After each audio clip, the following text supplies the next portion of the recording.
I'm here at Killantringan Lighthouse on the Rhins of Galloway. Today this is a beautiful and dramatic stretch of coastline and we come out here to enjoy a walk.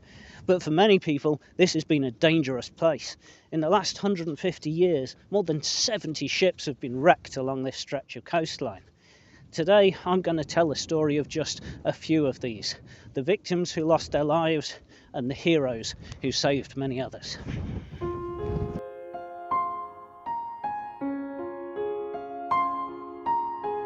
The most recent of the wrecks along this bit of coastline is the Craig Antlet. This was a large container ship which left Belfast on the 25th of February 1982 headed for Liverpool. It was caught out in a storm early the next morning and blown onto the rocks below Killantringan Lighthouse. The 11-man crew was airlifted to safety by a Royal Navy Sea King helicopter. Parts of the wreck can still be seen on the rocks below the lighthouse at low tide.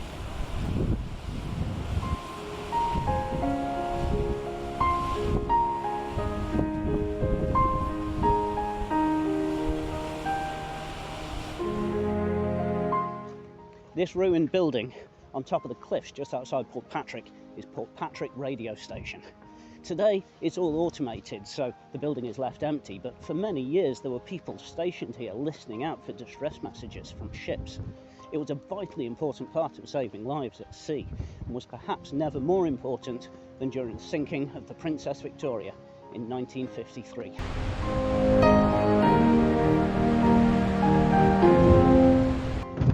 The Princess Victoria was one of the first roll-on, roll-off car ferries in Britain.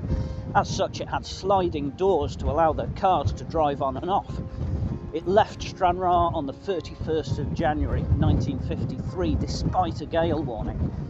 As it left Loch Orion, the stern doors were subjected to the full force of the northerly wind. They were damaged and started to let water in. This, along with cargo moving around in the water, caused the ferry to list, and it sent out a distress signal asking for assistance. Royal Navy warships, lifeboats and merchant vessels all searched for the ship, but unfortunately the position that had been given in the radio message was just off the coast of the Rhins, while actually it had drifted far out.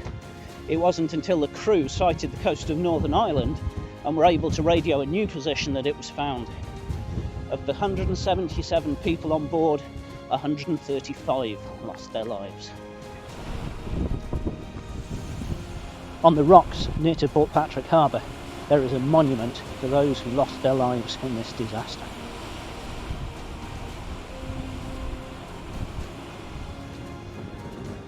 I'm now here at Portpatrick Harbour, the official start point of the Southern Upland Way, and it's here that the ship Orion sank in 1850.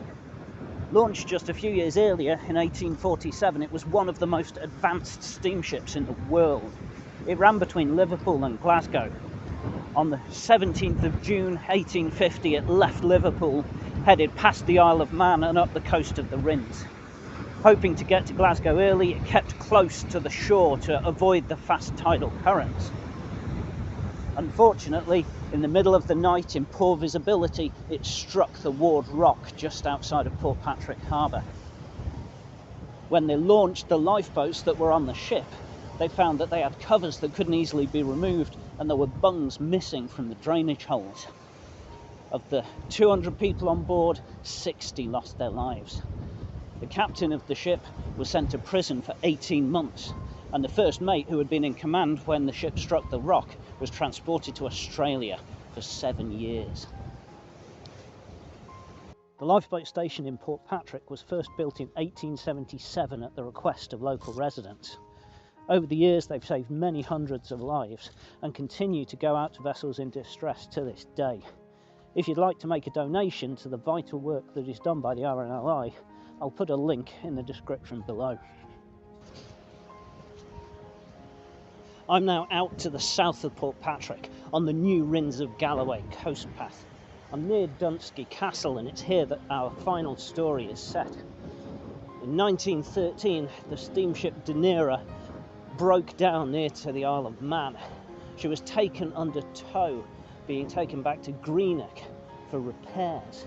But as she passed Portpatrick, the tow line snapped and she was blown towards the rocks beneath the castle. She put down an anchor and sent up some distress flares, and these brought out the Portpatrick lifeboat, which came alongside and took off 2 of the 5 crew.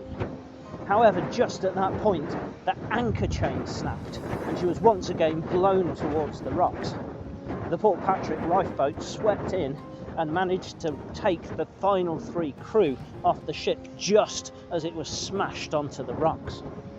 The coxswain of the lifeboat, James Smith, received a silver medal for this daring rescue.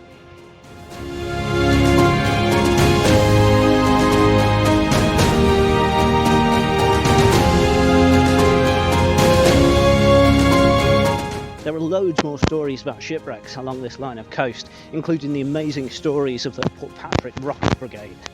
I'd love to make a video about those in the near future, so make sure you subscribe to my channel so you don't miss those.